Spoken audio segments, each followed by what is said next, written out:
fire, strumming along with our favorite lyre. Adventure call, the quest awaits, your destiny's in the hands of the fates. But never fear, we're all friends here, we'll have your back when danger's near. Come with us through the pages as we unravel a tale for the ages into the Percy-Verse. Hello and welcome to the Percy-Verse Podcast. I'm Alisa. And I'm Anna.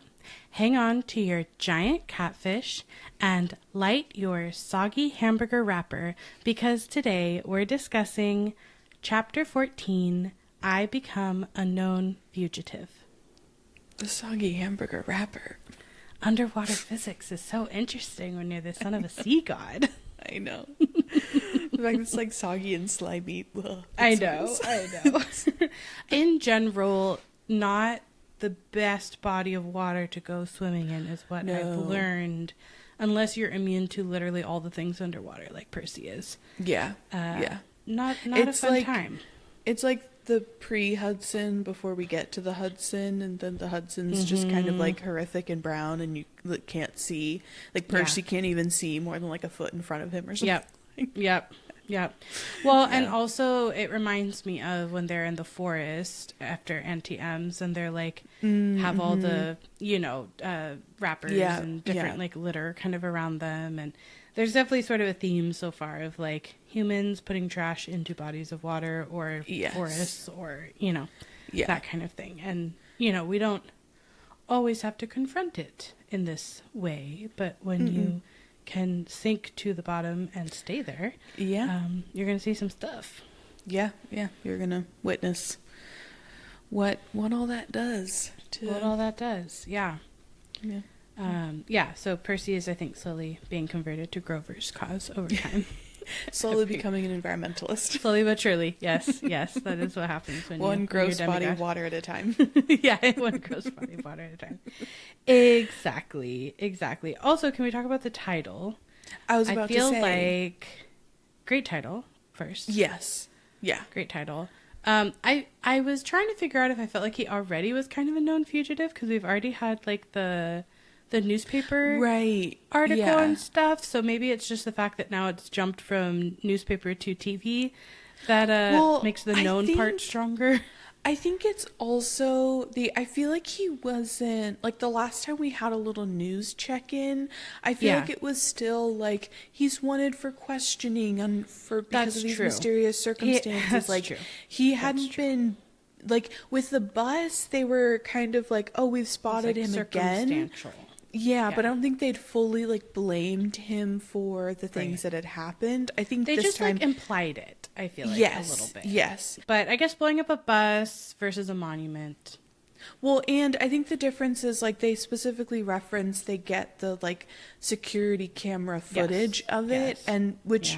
My theme for this chapter is, hey, Mist, you could help out a little bit more. Yeah. You could not make it look like it's literally the mist Percy's is not fault, pulling its weight here. Because the mist basically makes it look like, in the way that it's described, it kind of makes it look like it's Percy's fault that the whole thing blew up.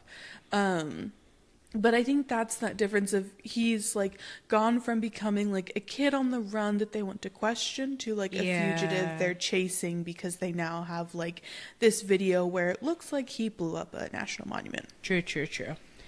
Yeah. So fugitive from the law, Percy Jackson, as he is, flying to his death. Yeah. At the beginning of this chapter.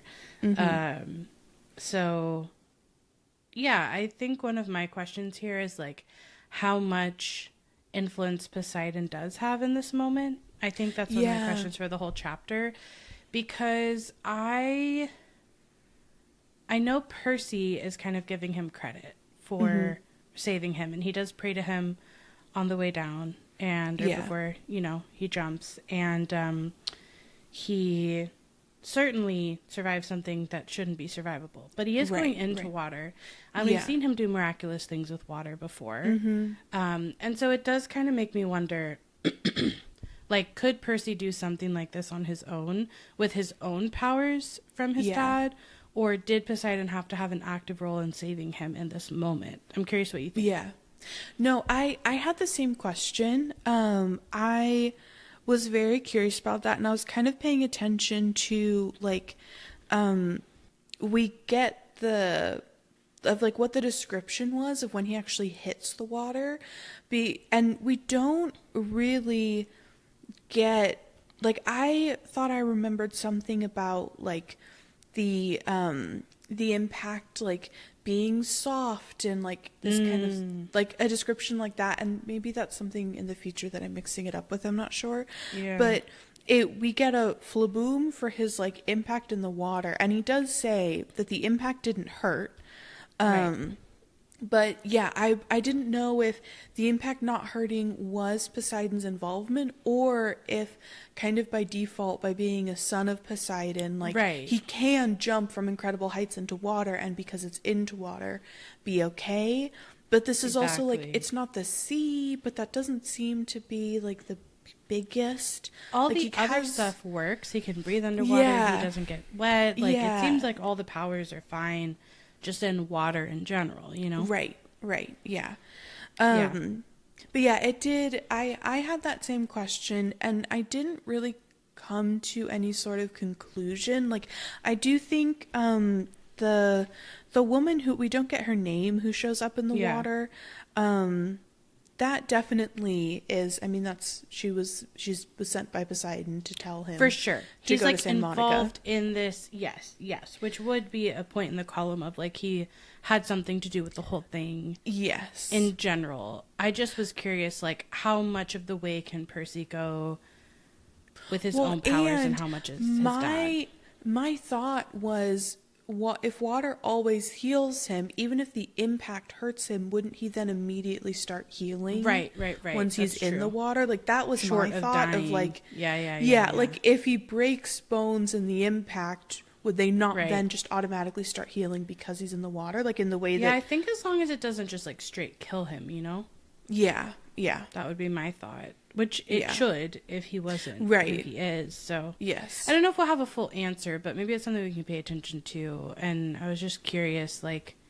Because it matters in the sense of how Percy relates to his dad, which is so central a theme, as we've been discussing, of how the demigods relate to their parents. And so Percy feeling protected by his dad in this experience matters to how much... Like, it even makes him feel bad later that he, hadn't been as believing in him and stuff. So I think it's just kind of an interesting thing, just to track for ourselves. Well, and I think it's important because it's coming after we've now had these two monsters back to back who have basically told Percy the gods aren't deserving of your faith, you shouldn't have faith in them. So this also feels like a pivotal moment for, like, Poseidon to step in that regard, to kind of show, hey, no, I am deserving of some of your faith, because when you needed me, I was there for you, and I kept you alive in your literal true life and death moment. Because not only is he falling to his death, but he's also near death from the poison. There's multiple things concurrently happening. It's not the greatest scenario. It's not the greatest place to be. And he even has this realization, like, I could not have battled a chimera. Like, this was beyond my... Like, I had some luck in these other circumstances. I had some, things align. Like, this was a pretty bad setup. And it's interesting to me that it's Zeus putting him in this situation and not Hades. I think that feels like a big deal. Yeah, absolutely. But I do like the beginning here where he says, I'd love to tell you, I had some deep revelation on my way down, that I came to terms with my own mortality, laughed in the face of death, etc., which made me think of The Lion King, and I laughed in the face of danger. But that his only thought was, which is, like, I feel like that's understandable. It made me think of, like, in dreams when I'm in perilous situations. Yeah. I feel like my thought is often, like, oh no, that's, like, it's actually happening. Like, I think I, like, dread that, like, something will happen in real life. So when I'm in a dream, I'm like, dang it, it's happening now, some terrible thing. And so I don't know if I ever come to, like, face my own mortality or anything in those moments, but this reminded me of like being in a dream situation, Yeah, no, I definitely don't. I just feel fear. I'm just Percy going, like, just no thoughts. That's all I've got going on. Yeah, no, fully. Yeah. And I also wanted to note the very good use of onomatopoeia in this chapter. We start with our flaboom, which is our falling into the water sound, which is better than splat, which is what Percy was worried would happen. So we like that. Yes. We like that for Percy. But he still has like the wind whipping the breath from his lungs. He sounds like he's not just, I feel like I imagine this as like a straight down fall, but it sounds like he's spinning because he's like tumbling. Skyscrapers and bridges are tumbling out of his vision. So that in and of itself is, while he's again poisoned and on fire, is like a really, really rough experience for Percy. And we're just about halfway through the book, so I'm like, okay, things are going really good. And then he just sees a whiteout of bubbles, and he starts to sink through the murky water. Yes, and this is where we get our first kind of description of the quality of said water, where it says clouds of silt and disgusting garbage, beer bottles, old shoes, plastic bags swirled up all around me. We're going to get many more, like we talked about Hudson River in the future in the last book. But there will be many more bodies of water, and that we'll get lovely, gross descriptions of. That I think kind of it is interesting to like have. I was just thinking about, like, because this is a fantasy book set in our real world, it's very interesting, and I think it's cool, in my opinion, to like have the reality of like. Okay, yes, when humans are, like, littering the world around us, like, that is the reality. What happens to our bodies of water, like, what it looks like, what Percy would be seeing going into these rivers and everything. Well, it takes intentional effort not to. Yeah. And it's making me think of how people often kind of have environmentalism as a theme in Tolkien's book of, like... They often kind of cite like his experience in like World War I, like witnessing all of that, and I don't know how much like that's true. Those are themes that other people have pulled from his works, but it is, I think there's something like very starkly impactful when you're reading like actually like a real landmark like the Arch, and then like this is what the Mississippi River looks like. This is like a fantasy setting, even if there's fantasy themes, or characters. This isn't like the like Isengard, and they're like cutting down all the trees. And isn't it so horrible that in Isengard this is happening? It's like no, this is in the USA, places that of the country. Well, and so. I live in the Pacific Northwest, and this is my first time reading the books in this particular geographic location. And so I felt a really stark contrast, because here, like, there's a lot of investment in protecting the waters, and there are so many clear waters, which I've only really experienced, like, going to more remote locations, and I associated clear water with, like, remote, like an island or like a remote location. And here, like, there's plenty of examples of clear water, and like there's a phrase for Puget Sound: if it hits the ground, it hits the sound. And so it's like, well, but like I think coming from Texas, I feel like it's really, it's just a big contrast, right, to see like how the environment can be protected with a concerted effort, and like what that looks like. So this was the first time for me living in a reality of like water can be clear, and then reading this book and like kind of feeling that contrast in a really big way of what it looks like to be in or see murky water that has a lot of littering in it versus like clear water that doesn't, and what that takes. So it was really interesting perspective this time. Yeah, absolutely. This isn't about the environmentalism aspect of it, but I was just thinking about when we get to the part where Amazonians in Seattle. I'm so excited. Like, that will be yes. fun. Yes. For you being in the Pacific Northwest to be even like the Portland stuff. Yeah. Yeah. No, I'm excited. I know for they that, don't go to Texas. I don't think they have anything like Piper goes back to Oklahoma, and I think that's the closest we ever get to Texas. Well, but what about the in ranch? any of the books? Where's the ranch? With the three-chested. But that's in the labyrinth. I feel like But it is outside of the labyrinth. That's true. I think it is kind of meant to evoke Texas. We'll have to pay attention to see if I thought that was seems Texas. We'll have to check. Yeah, we'll have to check. Yeah, because it's true. outside of the labyrinth. It's on a ranch. Maybe we do get something. I think so. Yeah. Some, ranch representation. It's just what Texas well, there is I a guess. Mount Olympus in Olympic National Park, so I would like to go there someday. Maybe we can do a little podcast vlog or something. Podcast from Mount Olympus. Yes, like that would be so fun. That would be so much fun. You have to do something there because I am for sure. close to Mount Olympus now. So yeah. Which is kind of funny given that obviously it's in the Empire State Building, but yeah. Yes. Yeah. Mortals don't know exactly what they're doing. No. Stuff. But back to the chapter. Yes. This is where we kind of get this funny series of realizations from Percy. Yes. And so his first one is, I've not been flattened into a pancake. Great. I've also not been barbecued. Excellent. Nice. And poison's not, I can't really feel it in my veins anymore. So first realization is, oh wow, I'm alive. Okay. Yeah. Great news. Yeah. Starting off strong here. Mm-hmm. And then his second realization is that he wasn't wet. And I love this description of he can feel the coolness of the water, but when he touches his own shirt, it feels perfectly dry, which so fascinating. Must be so trippy. Yes. To be underwater, to feel the coolness of the water, but then go to touch your shirt and it's dry. Yeah. That's wild.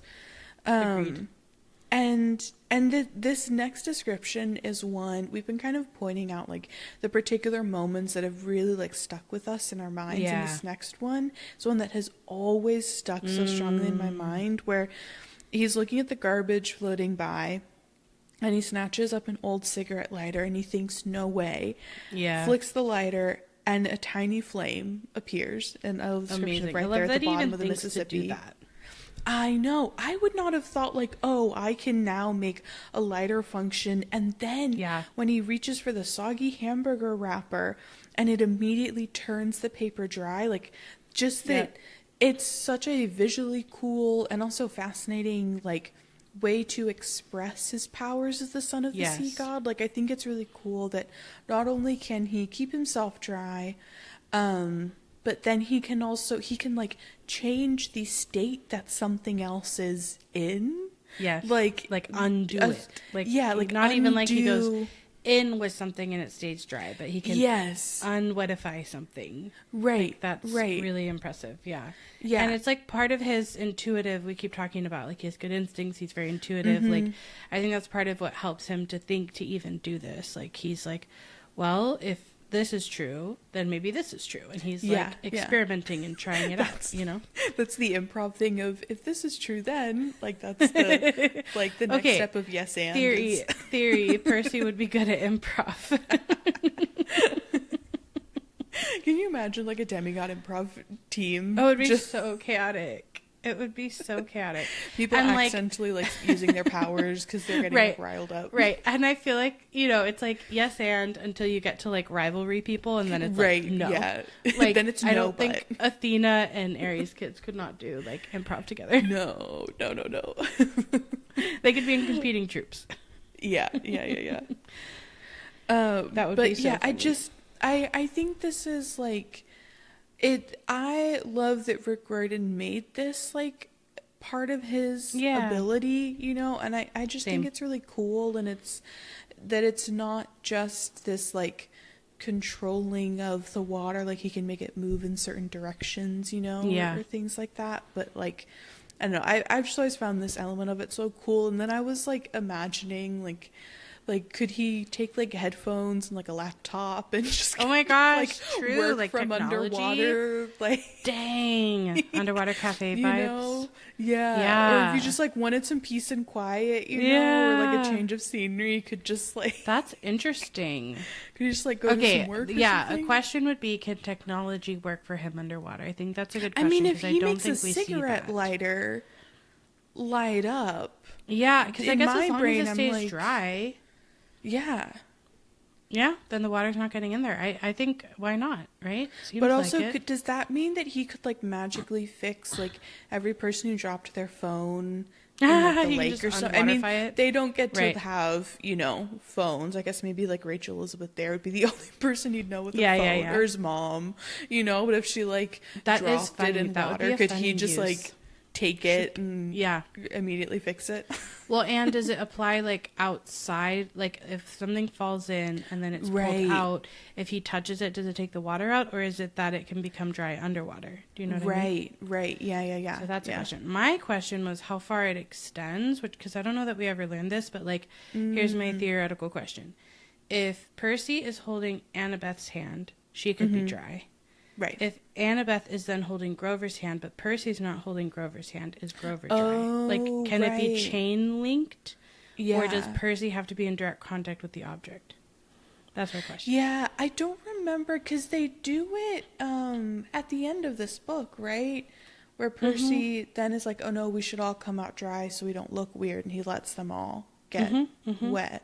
But yeah, we'll have to pay attention. But like, is Percy's holding both of their hands? That's what I'm wondering. Or like, how many people, how long can the chain be? I mean, obviously everyone can't be like breathing underwater, but like, how long could the chain be? Right. Of Percy's only holding one person's hand and everybody's dry. That's my question. Well, but doesn't he do the kind of like bubble thing so that other people but he's not bubbling yet. Well, no, not yet. But eventually, yes. Eventually he can bubble. I think that's, I feel like that slightly different power.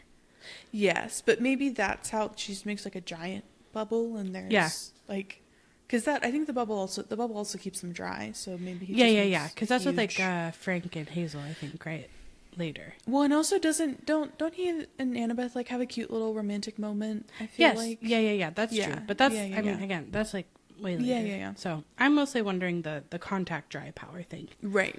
How long can that link up? Yeah. That's true. All right, Rick Riordan.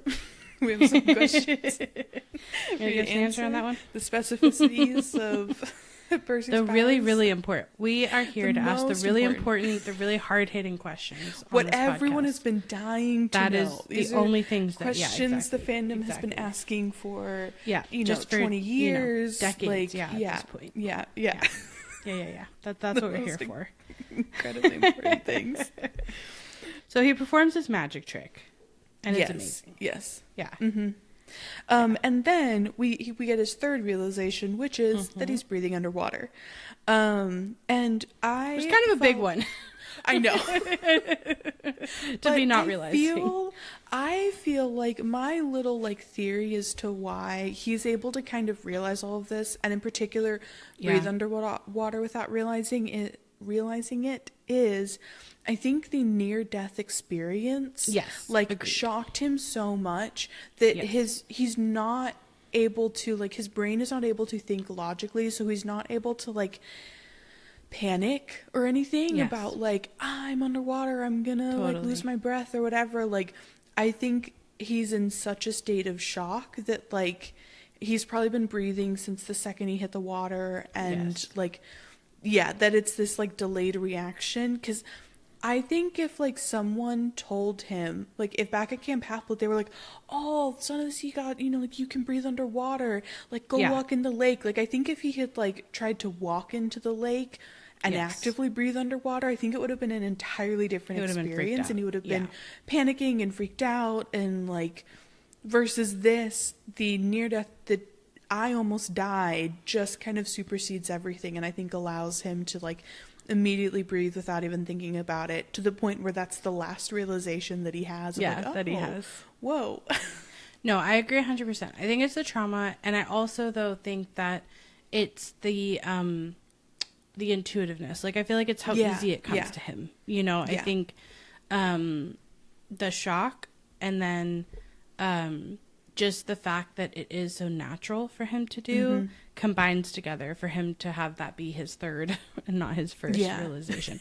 And it also kind of makes sense in the order of priorities to first be like, I'm alive, you know? So, and if you realize you're alive and you're not like, because the other thing is it's not causing him any pain, right? Like he's not struggling to breathe underwater, right? And he's taking in his new environment. And so it is interesting that he notices he's dry before he notices that he's breathing. But that's where I think the intuitive piece comes in, where it's just like so natural for him. And maybe he's done it before without realizing or something, you know, where like it just doesn't even occur to him until he's been down there long enough to be like, it's been a minute and I'm still breathing. Oh, what is that?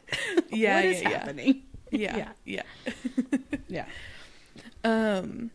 But then we get, he first imagines a woman's voice that sounds like his mom saying, Percy, what do you say? Which felt like such a little kid moment of like a mom funny. with like their 5-year-old and, you know, like someone just gave the kid like a piece of candy or something. The mom's like, what do you say? What do we say? say? We say, and being like, thank you. Like, and the fact that he just goes, thanks. Thank you, Father. Like kind of following those instructions that like this voice that sounds like his mom's that he made up in his head. I think the ellipses are what make it funny. There's like a pause in between where he's like, thanks. Thank you, Father. Like it's kind of like you take the same sentence and you emphasize different words and like it means something different. And here it's like he's just still sort of like processing.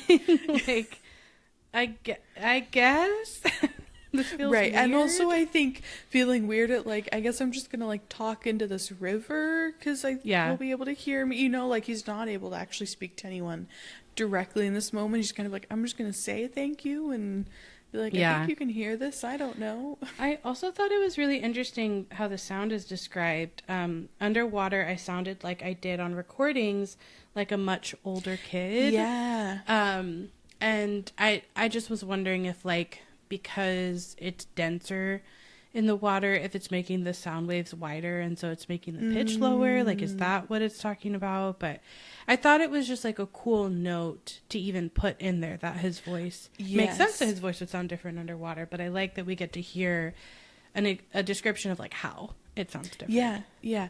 No, I agree. The other thing that I found really interesting was him saying that it sounded like he did on recordings. I was like, my recorded voice, I feel like I sound 10 years younger. I feel like I sound like a child. Like my recorded voice does not, in my brain, sound lower. I always like the way that I hear my voice sounds much lower than when I listen back to a recording. I'm like, oh, that's like an octave above how I thought I was speaking.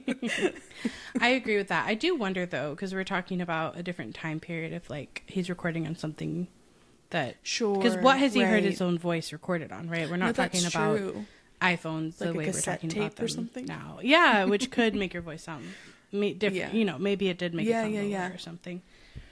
Yeah. So, and I just want to know, like, why, like, why and when and how were they recording Percy's voice? Like, how has he heard this before? Does Sally have like home videos? Home movies? Yeah. Because that sounds really cutie, just like him at Montauk growing up or something. Yeah, like, I bet she does. You know, Sally had one of those little VCR camcorders and So I just it made me want to like know more about that too, because that sounds really cute. Little tiny home videos of Percy.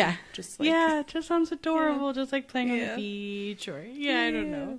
Yeah, you can just picture that. So I want that now. Yeah. We need those.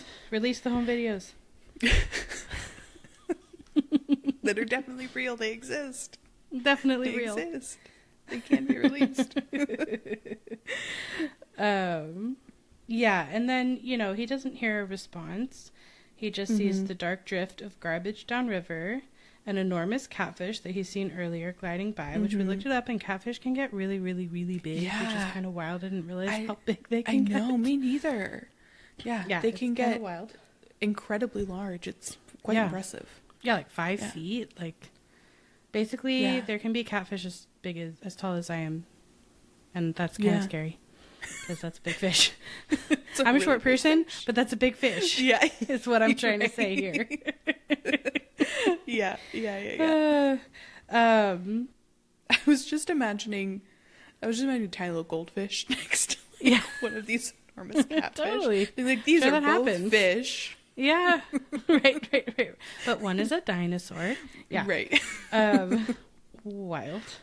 I like that we can also see the flash of sunset on the water's surface far above, and that it's turning everything the color of butterscotch. That just felt like a very specific thing. And I don't know, just kind of a nice little touch there. And then Percy again is assuming that it's because of Poseidon he's alive, because he asks, why had Poseidon saved me? The more I thought about it, the more ashamed I felt. So I'd gotten lucky a few times before. Against a thing like the Chimera, I had never stood a chance. Those poor people in the arch were probably toast. I couldn't protect them. I was no hero.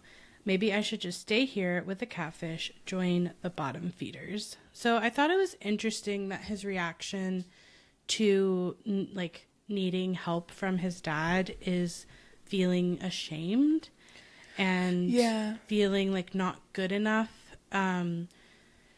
'Cause it is, something we've talked about before is like when he hasn't felt good enough, when he hasn't felt prepared enough or capable enough in school and things like that. So it kind of feels like it's re-triggering just like that experience of not enoughness, or not capable enough. It's just being applied in this hero place. And I think because he has had some very intuitive, successful experiences so far on his hero's journey, the mixture of some training, a small amount, skill, intuitive talent, and luck, has worked together before. And then he's come up against something just bigger than he could face with that and be successful. But it's, sad to think that instead of just being able to feel grateful for help, it's triggering these kind of old feelings of feeling ashamed. Yeah. Well, and what I was just thinking about was I was thinking about how quickly he took on, he's only known about the mythological world for 2 weeks, and he's already taken on the identity of being a hero. Yeah, and the responsibility of that, and what does it mean to be a hero and to successfully be a hero. And I was thinking about the fact that because of the mythology and he has learned that in school, it comes with this weight of Hercules and Achilles and even his own namesake, all of the stories he would have learned about. It comes with thousands of years of weight of importance of all of these heroes were able to do these great feats and accomplish these incredible things and do it by themselves, and even though they didn't actually ever do it all by themselves, they all had help by people, but but the myths he might have read so far versus I'm thinking about other stories of kids in a similar position where they're put into this you must go on this journey and accomplish this thing, and there's now magic or whatever that you have access to. That I think it feels different when you're stepping into a world where before legacy. You knew it existed, you learned the legacy of it, and then you have to step into it and step into I am now a part of that legacy, and I am now carrying the weight of what that means, because now the idea of being a hero isn't the colloquial term, it's the Greek mythological term. It's a specific stakes that are there. I also feel what's coming up for me, another layer, is his experience of being an underdog and what that has done for him in the past. So the way that he felt drawn to protect Grover, the way he's going to feel drawn to protect Tyson. He has this, even before becoming a hero, he has this sense of protecting people who can't protect themselves in some way, or he already has that in him. And I think it's sort of an empathy he has built on his own experiences plus it being exposed to his mom's compassion. Yeah. And so, like, reading this and talking through it right now, I'm realizing that Percy very, very quickly applied that lens onto mortals. And so he's like, no one told him necessarily, like, it's your job to protect all the mortals. Yeah. But he is applying that sense of, like, they can't protect themselves. They can't even see the monsters, much less fight the monsters or protect themselves. Like, he's going to be really surprised by Rachel Elizabeth Dare, like, later, right? And that's going to sort of, like, shock and question this, like, idea he has in his head. But it's interesting how quickly he's like, it was my job. Like, I was being persecuted, but it was my job in that to protect everyone else up there, you know? Like, not everybody would come to that conclusion so quickly, I feel like, but it kind of makes sense with his experiences in school and with peers. And also, I'm just getting really strong Spider-Man vibes from Percy with this whole thing. Of I should have been strong enough to protect all the people, and now I feel like a bad hero. You know, friendly neighborhood Percy over here is like struggling. Well, and I also think his kind He's of even like, from New York. He is. I think, you know, Percy even having that, he has kind of that, like, no man left behind, I will save very much. Everyone as well, like, and so I think that also adds in here of, because it's, I couldn't protect them. I think there's also something in his choice to leap off the arch, right? Like, not stand his ground, but tell that he was dying, and the only thing he could do to save himself was to leave, and kind of, and he does have that thought of, okay, I hope if I go, that will mean that the monster will go too, and so the people will be safe. But that's not what he assumes here. Like, he's still really worried about them. Yeah, and here it feels like it's now switched in his mind to, because he doesn't know what happened, it's now switched from, okay, I think in me leaving, I hopefully will have saved them. He's like, oh, in me leaving, I left them undefended. Worst case scenario. And worst case scenario, they're all now dead, and, you know, the monsters, like, killed everyone who is still up there in the arch. Yeah, which you can see how his fatal flaw could be at play here, in the sense of, like, it took him a long time to leave the room. Yeah. Like, he was at death's door before he jumps into the river. And that actually maybe puts the mortals more at peril if his thought is true that him not being there would mean they wouldn't be in danger. And they do come out of it okay, we find out, which is good. And in the moment that he left, the Chimera and Echidna left as well. Right. So he was correct in his assessment that they basically, it's his presence is, you know. But he's spending the whole fight being so worried about the mortals that he ends up even becoming more distracted that he gets hurt himself. So it does, like, it does come into play, right, with his tactics and how he fights and, like, how that battle goes down, and now how he's kicking himself even though they're okay, you know, and he hasn't gotten to find that out yet. So this is a very complex kind of place where he's at, actually, when we're looking at the feelings of shame that come up for him here. Yeah, absolutely. And then we got our next onomatopoeia. Fump, fump, fump. A riverboat's paddle wheel churned above me, swirling the silt around. And you're just, like, picturing, like, I'm almost picturing, just like such an old-fashioned one with the wheel, and you know, totally. And interesting too, like, there's just still this, like, world, like, yes, we're gonna get out and it's gonna be sort of the chaos, but it's always weird in the midst of a catastrophe when, like, things still move on normally, and this feels like one of those instances of, like, he is in a strange, relatively calm place from the storm that just happened, and yet the world moves on in this way that's just bizarre sometimes. Well, and the incredibly stark contrast of, he had this near-death experience. He's now at the bottom of the Mississippi River, and then a riverboat is just kind of chugging along, you know, like, it's like, I almost died, but that riverboat was still going to keep on going, you know, like, regardless of what happened to me. That's always, like, weird in the midst of, like, a crisis. To kind of reckon with, like, oh, and the world is still moving. Still moves on. Yeah.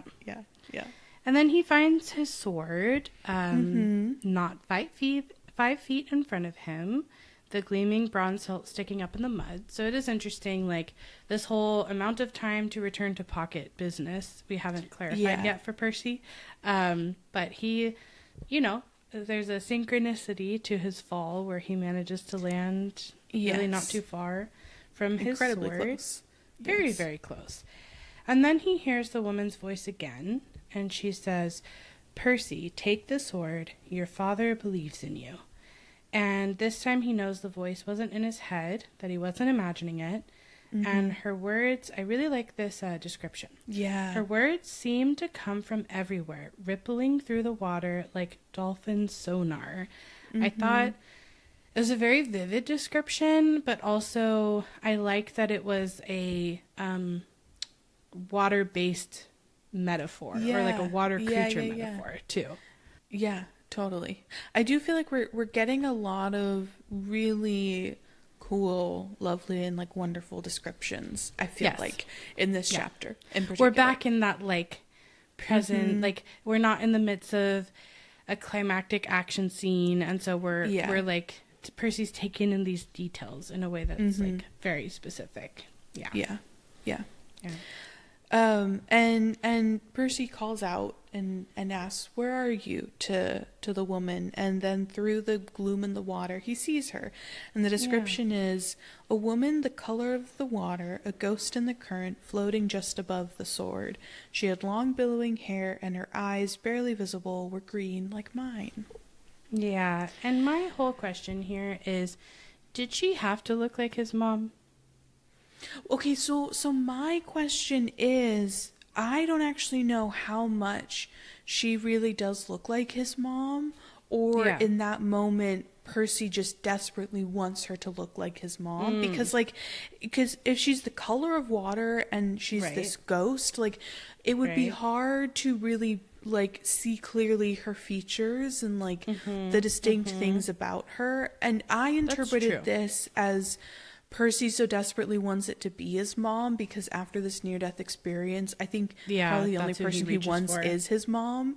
And so I think his mind is making it his mom, and the voice sounds like his mom, and she looks like his mom, because that's just like what he wants it to be in this moment. That's how I read it. That would make me feel better, because I feel like it's actually kind of cruel to, if Poseidon, because like obviously she wouldn't look like his mom naturally, so like if she comes and like in some way magically looks like his, I just feel like that's mean actually, because we still haven't resolved that storyline. Like she's still like out of reach for Percy. So I like the idea that he's sort of, and he does say, I was sure this woman was my mother or a version of her anyway. So I do think it makes sense that he would like maybe see what he's wanting to see rather than it actually looking like her. That makes me feel cause even a little better.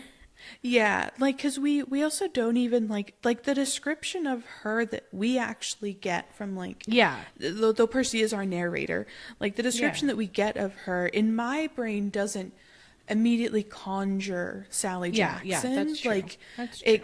I kind of conjure this like ghostly woman with incredibly long hair, you know, like we don't even actually even get like the color of her hair, because it just says she's the color of the water. I think all of her is the color, and so all of her is the color of the water, and so the only thing that isn't is that her eyes are green. And I think that might be the thing that makes Percy be like, Mom, and you know, like, but a green eye would be very like underwater. Green or blue, Poseidon, you know. So that does make sense. But it's so this when it says a lump formed in my throat, and the first thing he says after saying where are you, and she appears, the first thing he says is Mom, which is just like, oh, it's so heartbreaking. But I think you're right that like that's who he wants to see, which makes perfect sense after you know, because we don't get anything that in my opinion makes it sound, you know, makes it seem like she looks like Sally Jackson, I think. No, that makes sense. He just really wants her to be Sally in this moment. And I think it kind of makes sense. Like he almost died. You then see a ghost like figure and you think your mom is dead, and it's a woman. You're going to be like, Mom. Right. That's the ghost I went to see. You must be my mom, please. Yeah. But this is where we get, which is very exciting, we get confirmation of like hope for Sally. Because she replies, "No, child, only a messenger. Though your mother's fate is not as hopeless as you believe, go to the beach in Santa Monica." Yes. So this is our first like mythological being saying it's not hopeless for Sally. Like, you can have hope for her. This is the first time anyone has been like kind of stay the course. Like you are right in having hope. Also very clear directions, which I feel like is very rare for like a mythical kind of being to give you like, here's the address, go there. Right. You know, like that's really great. I'm like, cool, thank you. Yeah. But Percy's kind of funny response after she says that is, what? Because I think he's just like too overwhelmed by everything in this moment. And she replies, "It is your father's will. Before you descend into the underworld, you must go to Santa Monica. Please, Percy, I cannot stay long. The river here is too foul for my presence." Yeah. Which is the first time we kind of learn of that, like, that element, you know, that will like there's kind like of a distinction of where they can be. Yes, and like the condition of like the body of water impacting, like, because we'll see that again with various beings in the future of like the condition of the water impacting their ability to be there, or like their state of mind when they're there, like absolutely. All of that. And Percy is sure that this woman was his mother or a vision of her, like he's kind of holding on to that. And he goes, "But who? How did you?" And he says that there was so much I wanted to ask, the words jammed up in my throat. Like, again, I think he's just too overwhelmed by everything in this moment. Absolutely. He just almost died. I think this is very, understandable. Yeah. And she says, "I cannot stay, brave one. But you must go to Santa Monica, and Percy, do not trust the gifts." Which is like, she really gives a lot of crucial information here. Yeah. She's like, don't have hope for your mom. Facts here. Go to Santa Monica and don't trust the gifts. Yep. So it's an incredibly helpful, like, she gives a lot of interaction. And I think this is like multi-layered, because we're probably talking about the wing shoes and Ares gifts coming up in the next chapter, or a couple chapters from now. Yeah. Yep. Absolutely. And she fades away, and Percy's like, "Gifts? What gifts? Wait," like he needs clarity, but she makes one more attempt to speak, but the sound was gone. Her image is now like melted away. And this part is so heartbreaking, where he says, "If it was my mother, I had lost her again." I know. Which is just like, sucks. That's like a knife to the gut of like feeling like he has once again lost his mother. Absolutely. In this moment. But what sticks with him is her having said that your father believes in you, and being called brave by her. Yeah. Which I think he needed that in this moment. Like, I think probably what he needed the most was to talk to his mom, and for his mom to be like, "You did your best, you were incredibly brave, like, I'm very proud of you, and I'm so glad you're alive." Like, I feel like that's what he probably needed the most in this moment. Well, and like every time he gets kicked out of school, which is when this shame feeling pops up for him, like that's who he has to reassure him and validate him and be like, "I love you regardless," and like that kind of thing, right? And so here he's like having that shame feeling come up, and so to have a figure that's representing his mom call him brave, say that his dad believes in him, like that kind of thing, is like mirroring that validation that he would have received from his mom in those other times when shame was triggered. Yeah, he gets like someone who looks like his mom telling him things as a proxy of his dad. So it's like he's getting pieces of puzzle parental validation that he's able to kind of like put into one like encouragement puzzle that like gets him to like go towards Riptide, grab it. He even has the thought of like, okay, if the Chimera's up there, like waiting to finish me off, but at least like the mortal police would be arriving soon. But then he does have the thought of like, if they found him, they'd have some questions. So he's kind of like moved into like, okay, I need to, planning. I need to figure out how to address the situation at hand. Well, and I like that the transition there is a joke. So like, we know that he's a little bit back to himself and that this encouragement has worked, the encouragement puzzle, because he says, she'd also called me brave. Unless she was talking to the catfish. So I'm like, we get this joke that I feel like, and then the next, I think it's no accident that then he goes into like brainstorming, problem solving mode and like thinking through back to reality, back to the surface, you know? And so it's like, he just needs that bit of encouragement to get back to his self, which is a joking self. Yes. And then he's able to kind of spring back into action, you know? Yeah.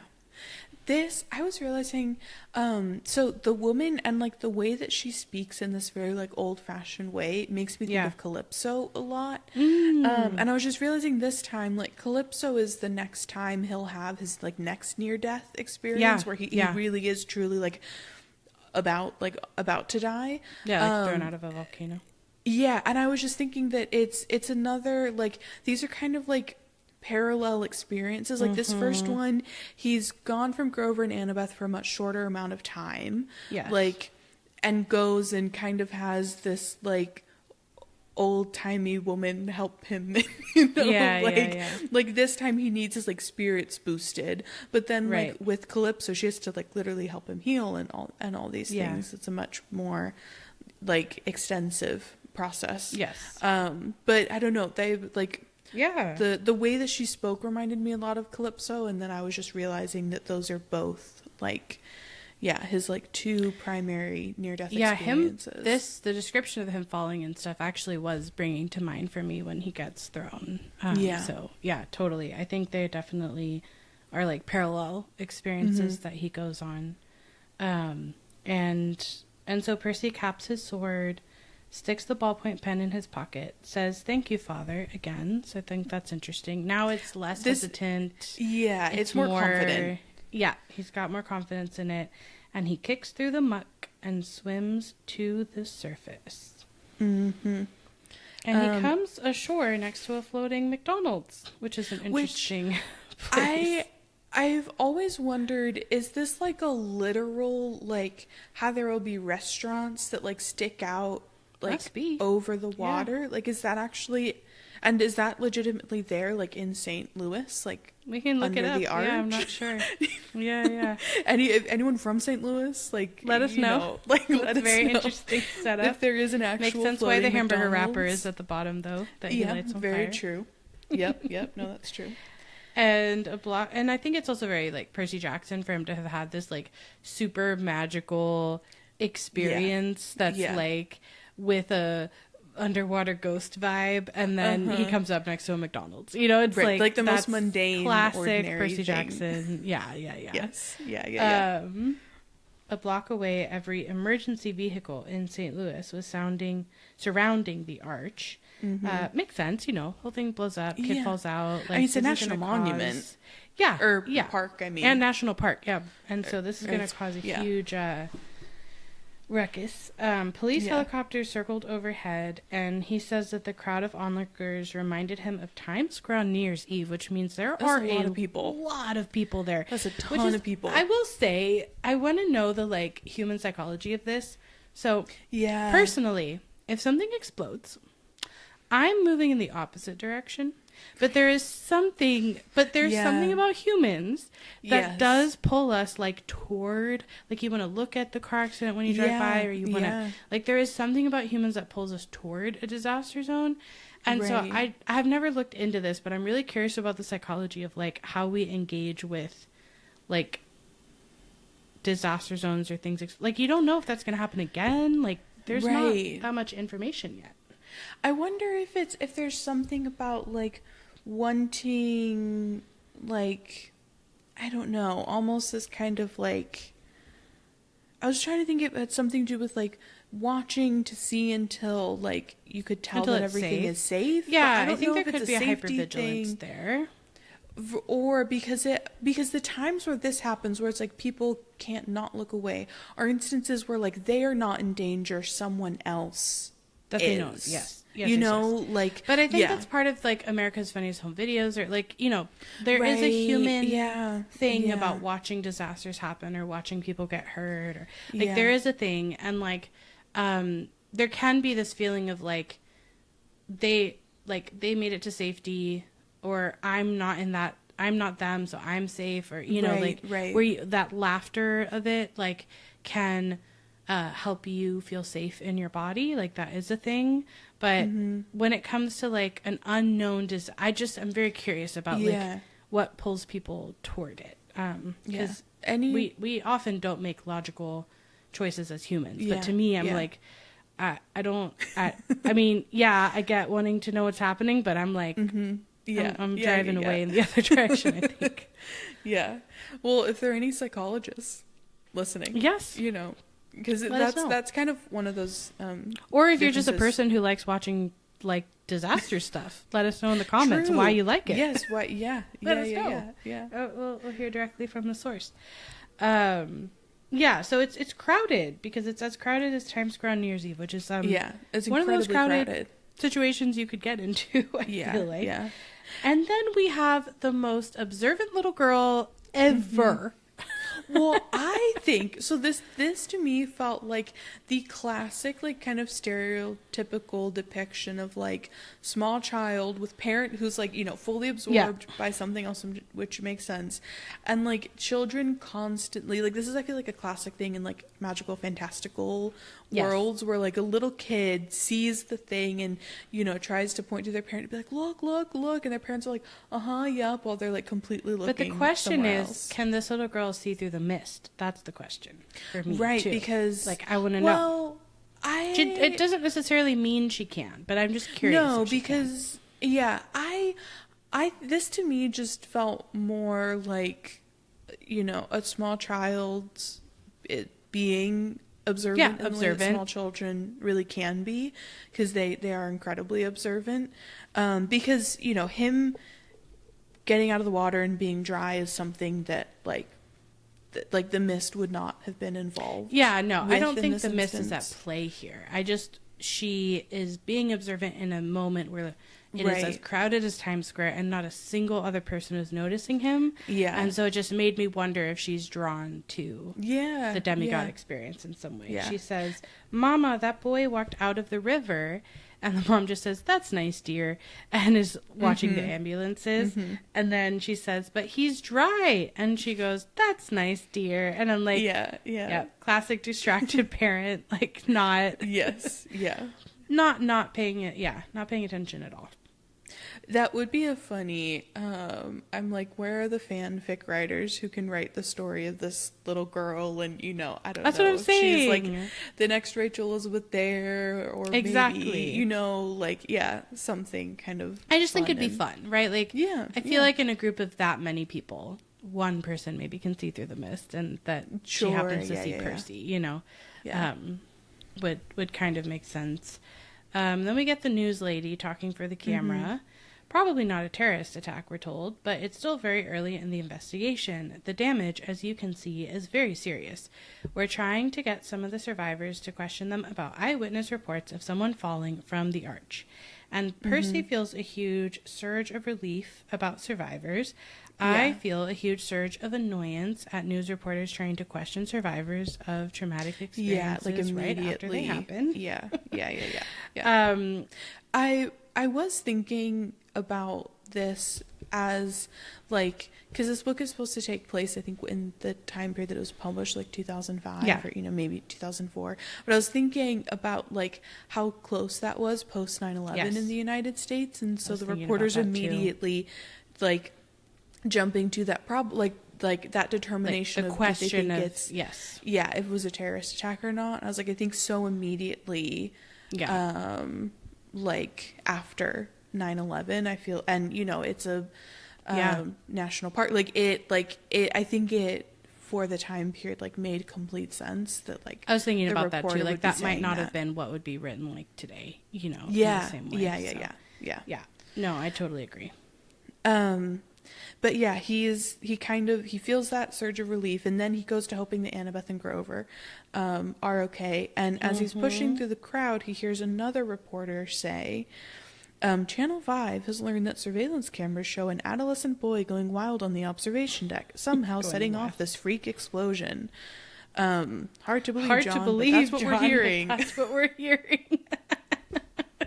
Hard to believe, yes. Yeah. Because it's not true. Because it's false. Because false. And but we then get, again, no confirmed fatalities. So Percy, via kind of picking up these snippets of reporters, is able to get the confirmation of, like, okay, everyone seems to be okay. And kind of keeping his head down and going the long way around the police perimeter. And he's trying to find Percy and Annabeth, that he then, like, quite literally kind of runs into them. Basically. Yeah. And Grover tackles him in a bear hug, because, you know, Grover's just a best friend who's worried about his best friend, man. Yeah. And it's so funny, I think, that Grover says, we thought you'd gone to Hades the hard way. Yeah. Not versus the easy way. Yeah. Which I guess is like old age or something. Maybe. You know? Like, I don't know. Yeah, just I guess being versus, splatted like, onto water or ground would be the hard way to go. Yeah, one of the harder ways. Yeah. And then Annabeth, I love this one because I'm like, oh, they're friends now, because she's standing behind Grover trying to look angry, but Percy notes even she seemed relieved to see me. Yep. So I'm like, they're friends now. Heart to heart on the train, like. They are officially friends now. We've gotten it. Yep. But she's got to give him, like, some sass, because she goes, we can't leave you alone for 5 minutes. What happened?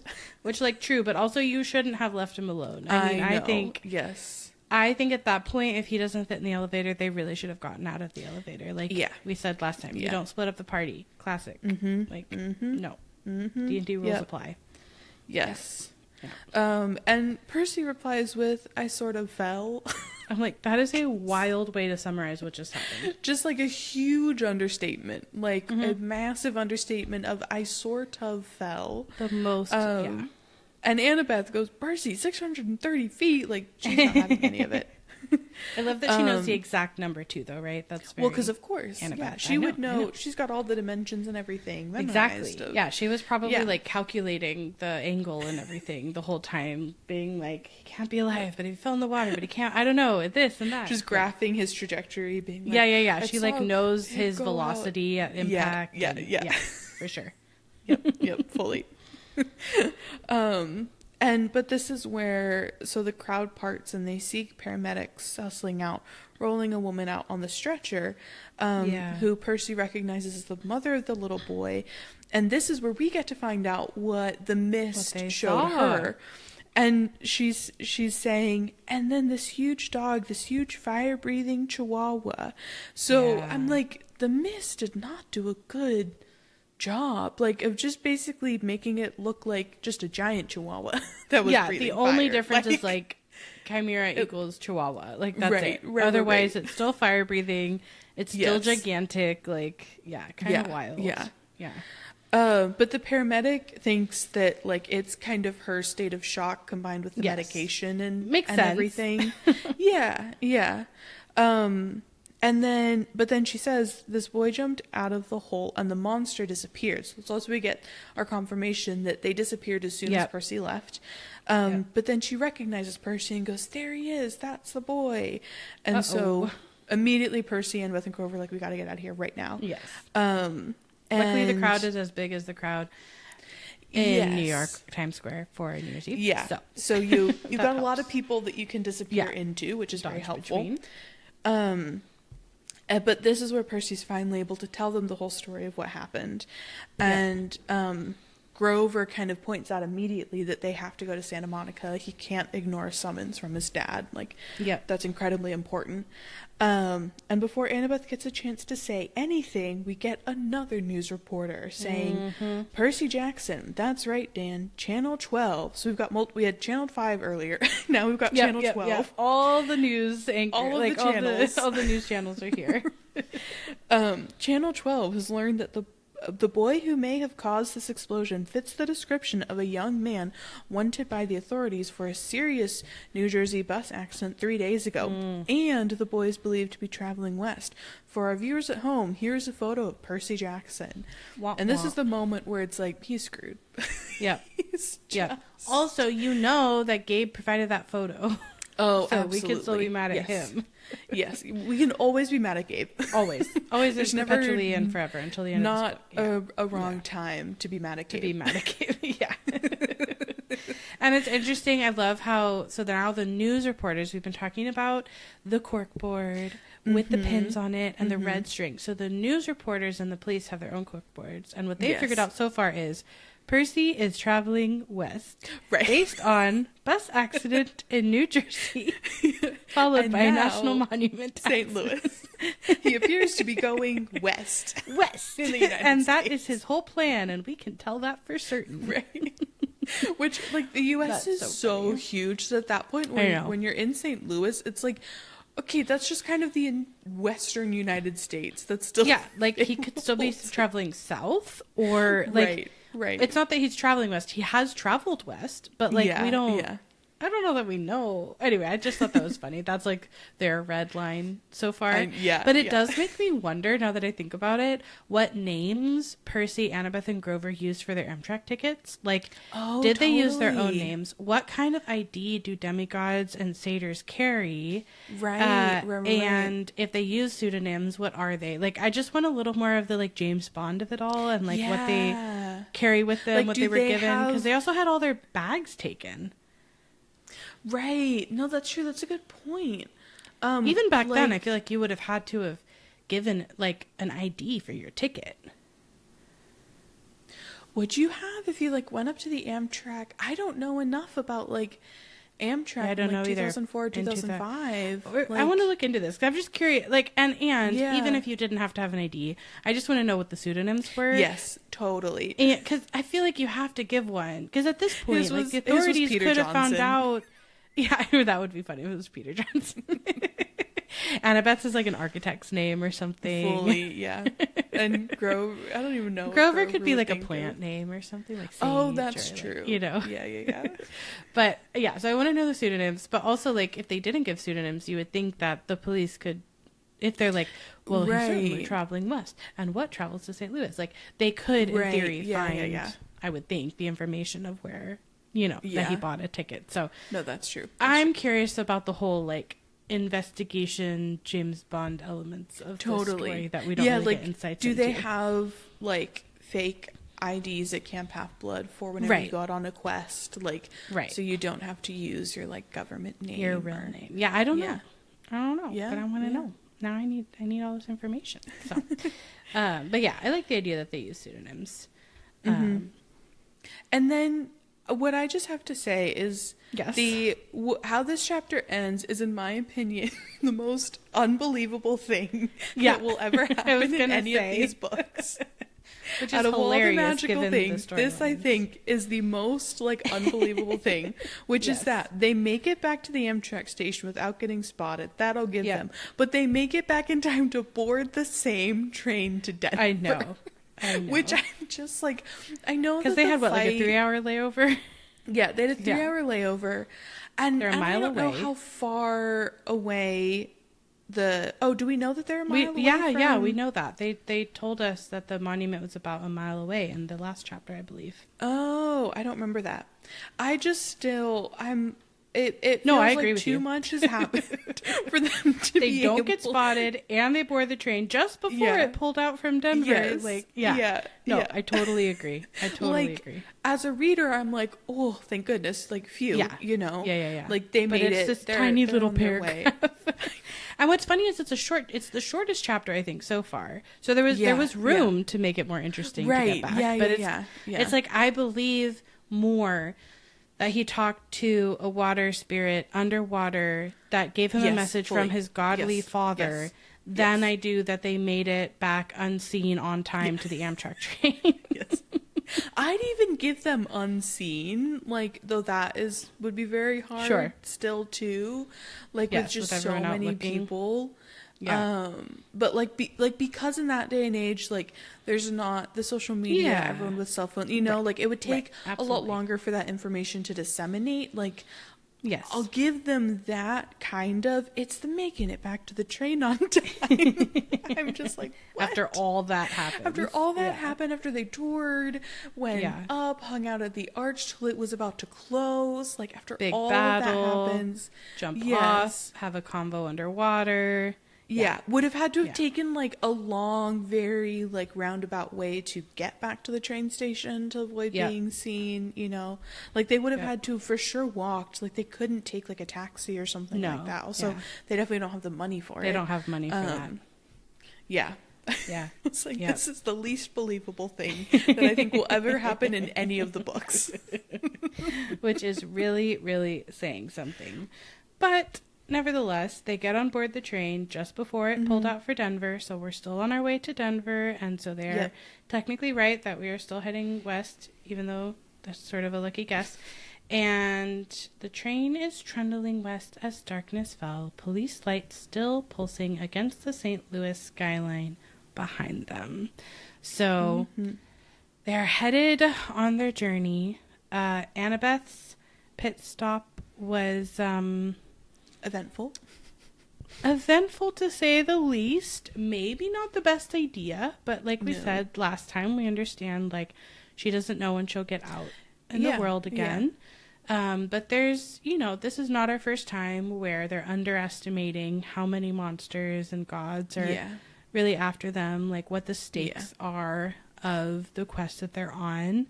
And you know, demigods are not the most risk-averse people, and that's a good thing, because they need to be able to encounter and withstand risk in order to be heroes and confront many monsters and many perils in the world. So it makes for good action when they go out in spite of maybe the better judgment. And I've also, it's sort of a trend I've been actually noticing in other media, that I think characters with ADHD make for really good main characters in stories, because they do go out and do so many impulsive things and like want novelty, and so I've been noticing all these different people that, like, it's not a main part or an acknowledged part or, you know, of their character, but you're like, that character for sure has ADHD, and it does make it pretty hilarious, you know? Yeah. They, like, create their own plot points. Exactly. Like... and conflicts and solve them in creative, interesting ways, you know? I think it kind of works out. But any final thoughts or themes or things we didn't talk about in our very short but very interesting chapter following last week's eventful chapter? Not too much. I just have to reiterate how unhelpful I think the mist was. Like, just deeply unhelpful. Like, you know, couldn't even disguise Percy's face, and the camera recording, the security footage made it look like Percy did it. You know, I'm just kind of like, come on, Mist, like, you can do look better. Out for one of your own, and do a little bit of a better job of helping it, so they're not able to immediately be like, this is Percy Jackson. And, you know, to be fair, Gabe is the one who started it off. But still, I feel like the mist could be a little bit more helpful. Yeah, but now that you say that, right, because I'm thinking about who controls the mist or who has power over the mist. And the only thing I will say is that Zeus sends like the monsters on purpose to attack Percy.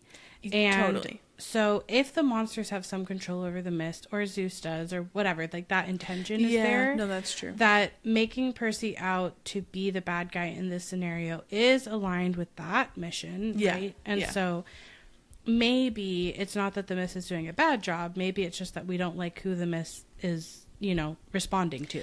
In this scenario. No, that's true. Well, and I also think it is that facet of like how demigods can be hurt by both worlds. Like they basically get the worst of both worlds, you know? Like I also think this is another way in which that functions, where it's like they are always going to be blamed by the mortal world for the things like for the destruction that the monsters have caused. Totally. And then also carry the weight of the responsibility of the mythological world and like completing their quests, and so they just kind of get the short end of every stick. All the sticks are short for demigods. that is what they face. But yeah, I think otherwise, I think the other primary thing in this chapter really is like the importance of this moment, even though it's not directly with Poseidon, like knowing Percy believing that his dad saved him, and then having a messenger who was sent by his dad to tell him to go to Santa Monica, and, you know, gave him hope about his mom and all of that. All of those things. Like, I think that is very crucial for Percy in this moment, like we already talked about in this episode. And so we're like halfway through and we get Percy's lowest point yet, but we also get like his most encouraging and hopeful messaging on the quest so far. So absolutely. I think it's an interesting place to move forward from, to meet Ares from, to propel us into the back half of the quest, and like things are going to keep getting spicier and spicier and more intense. They will indeed. So this is a good lesson learned. It's a good experience of a contrast, like you were saying, to some of what he's been hearing from people about the gods, kind of mixing up those feelings even more for him to hopefully then decide for himself what he thinks, right? And I realized the thing that I don't think I said earlier was, and this is just a small thing, but I think we learn a lot about Percy as a character in his reaction to the near-death experience, because he doesn't take it as, I am invincible, and if I pray to my dad, I'll be okay. He takes it as like, I barely scraped by. Every other success I've had is by pure luck. I'm realizing now kind of how unprepared I am for this world and for the intensity of it. It's like humbling. That, it's very humbling, and he takes it in a very humbling way. It does then move into that shame place that we already kind of dissected and talked about, but that I think a different person and a different hero would take it as like, my dad's always got my back, I'm invincible, I'm a hero, like would take it and imagine themselves like Achilles, like I've got practically no weak spots, like I can survive anything.